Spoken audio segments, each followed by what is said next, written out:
Welcome in AK study 1024 में मैं AK Yadav और इस वीडियो में हम देखने वाले हैं क्लास 10th का जो मैथ्स का एग्जाम हुआ है बोर्ड का 7 मार्च 2019 को उसके सेक्शन सी का सॉल्यूशन और मेरे पास जो सेट है वो है सेट 1।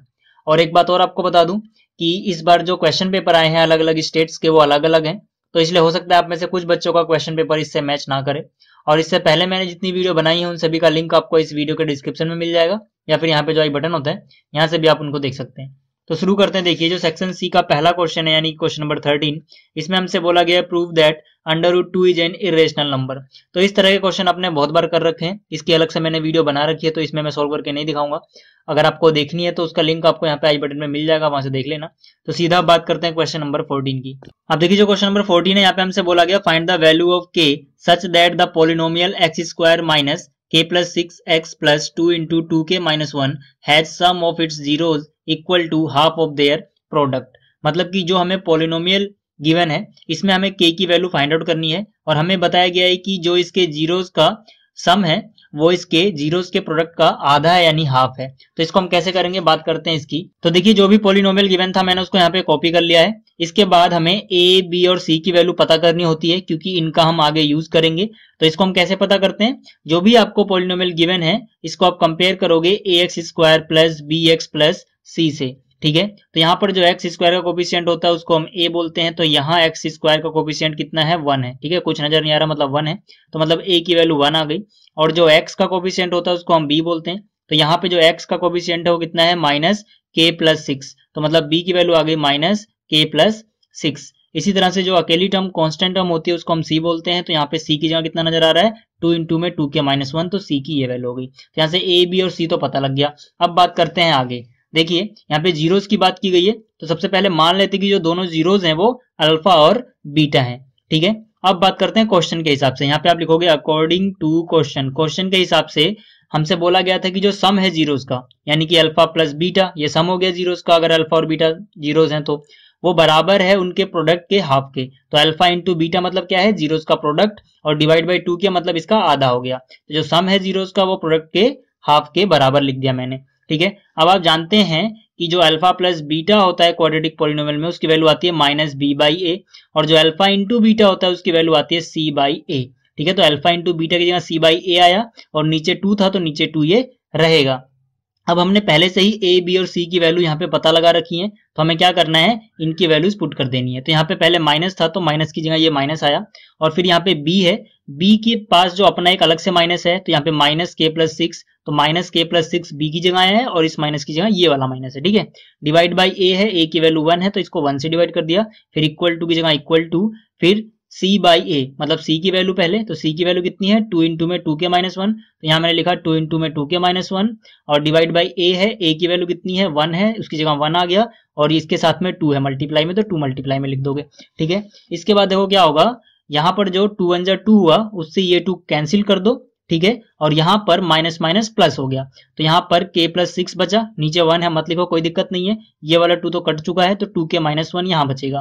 ठीक है, इस 2k को यहीं रहने दो, यहाँ पर जो k है इसको आप इधर लाओगे माइनस में आएगा, 6 को यहीं रहने दो, माइनस का 1 इधर लाओगे प्लस में जाएगा, 6 प्लस 1 7 हो जाएगा और 2k माइनस 1 k हो जाएगा, तो k की वैल्यू 7 आ गई, यही हमें निकालना था।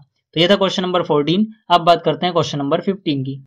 अब देखिए जो क्वेश्चन नंबर 15 है यहाँ पे हमें चॉइस दी गई, तो पहले बात करते हैं इस पार्ट की। यहाँ पे हमसे बोला गया है a father's age is 3 times the sum of ages of his 2 children, after 5 years his age will be 2 times the sum of their ages, find the present age of the father. मतलब कि एक father है उसके 2 बच्चे हैं, जो father की present as है वो उसके दोनों बच्चों की प्रेजेंट एज के सम का 3 गुना है यानी 3 टाइम्स है, और 5 साल के बाद जो फादर की एज होगी वो उसके दोनों बच्चों की एज के सम के 2 गुनी रह जाएगी यानी 2 टाइम्स रह जाएगी। हमें बताना है कि जो फादर की प्रेजेंट एज है वो कितनी है। तो देखिए इसको कैसे करेंगे, तो मान लेते हैं कि जो प्रेजेंट एज है उनके फादर की वो है x ईयर्स, तो मैंने यहाँ पे लिखा let the present age of the father is equal to x years, और जो उसके दोनों बच्चों की एजेस का सम है उसको मान लेते हैं y ईयर्स, तो मैंने यहाँ पे लिखा and sum of ages of 2 children is equal to y years. तो यहाँ पे जो समझने वाली बात है वो ये है कि यहाँ पर जो y ईयर्स है ये किसी एक बच्चे की एज नहीं है बल्कि दोनों बच्चों की एज का सम है, मतलब दोनों की एज को जोड़ के आया है y। ठीक है, अब बात करते हैं क्वेश्चन के हिसाब से यानी कि अकॉर्डिंग टू क्वेश्चन। तो क्वेश्चन के हिसाब से हमें बोला गया था कि जो फादर की अभी की एज है प्रेजेंट की वो उसके दोनों बच्चों की एज का सम का 3 गुना है। तो अभी की एज कितनी है इसकी, x ईयर्स, मतलब जो x है वो बराबर हो जाएगा 3 गुना मतलब 3 इंटू में y क्या है यहाँ पे, y सम है उनके दोनों बच्चों की एजिस का। तो x इक्वल टू 3y हमें पहली इक्वेशन मिल गई। अब बात करते हैं केस 2 की।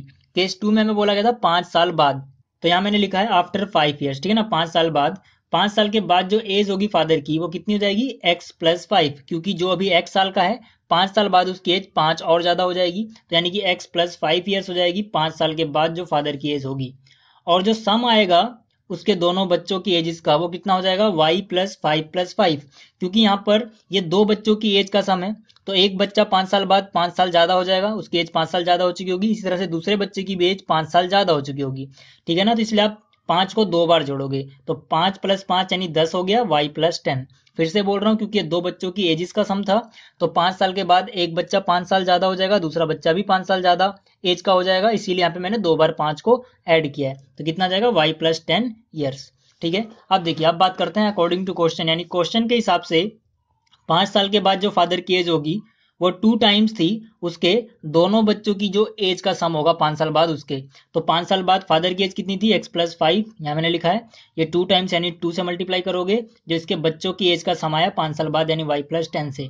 तो x प्लस 5 को यहाँ रहने दो, 2 इंटू वाई 2y हो गया, 2 इंटू में 10 20 हो गया, ठीक है। अब देखो नंबर को एक तरफ ले जाओ, वैल्यू जो है उसको एक तरफ ले आओ, तो x यहीं रहने दो, 2y यहाँ पे माइनस में आएगा, 20 यहीं रहने दो, प्लस 5 यहाँ माइनस में जाएगा, तो x माइनस 2y ऐसे कॉपी करो, 20 माइनस 5 कितना हो जाएगा 15। तो ये हो गई हमारी इक्वेशन नंबर 2। अब इसके बाद हमें इन दोनों इक्वेशन को क्या कर लेना है, सॉल्व कर लेना है। तो जो पहली इक्वेशन थी, ठीक है, उसमें क्या था, x इक्वल टू 3y, तो सीधा सीधा x की वैल्यू यहाँ से हमें मिल रही है, हम पुट कर सकते हैं इक्वेशन 2 में।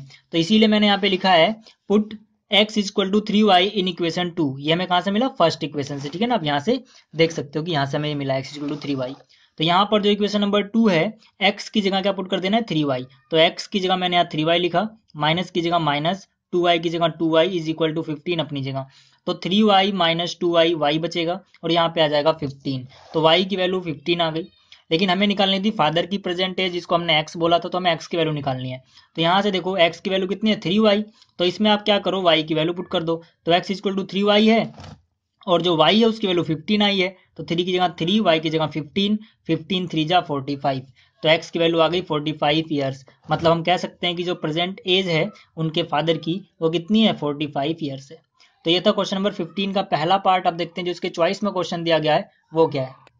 अब देखिए जो क्वेश्चन नंबर 15 की चॉइस है, यहाँ पे हमसे बोला गया है a fraction becomes 1/3 when 2 is subtracted from the numerator and it becomes 1/2 when 1 is subtracted from the denominator, find the fraction.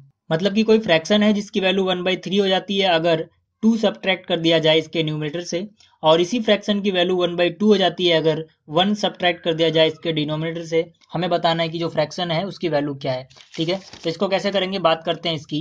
देखिए सबसे पहले न्यूमरेटर और डिनोमिनेटर की बात की गई है, तो मान लेते हैं कि जो न्यूमरेटर है वो x है और जो डिनोमिनेटर है वो y है। आप लोग जानते हैं कि जो फ्रैक्शन में ऊपर वाला पार्ट होता है उसको हम न्यूमरेटर बोलते हैं और जो नीचे वाला पार्ट होता है उसको हम डिनोमिनेटर बोलते हैं। मतलब जो फ्रैक्शन की फॉर्म होती है वो होती है न्यूमरेटर डिवाइड बाई डिनोमिनेटर। तो हमारी फ्रैक्शन क्या हो जाएगी, देखो न्यूमरेटर की जगह क्या लिखना है, x, तो यहाँ पे न्यूमरेटर की जगह x आ गया और डिनोमिनेटर की जगह क्या लिखना है, y, यानी नीचे y आ गया। तो हमारी फ्रैक्शन की वैल्यू हो जाएगी x बाई y।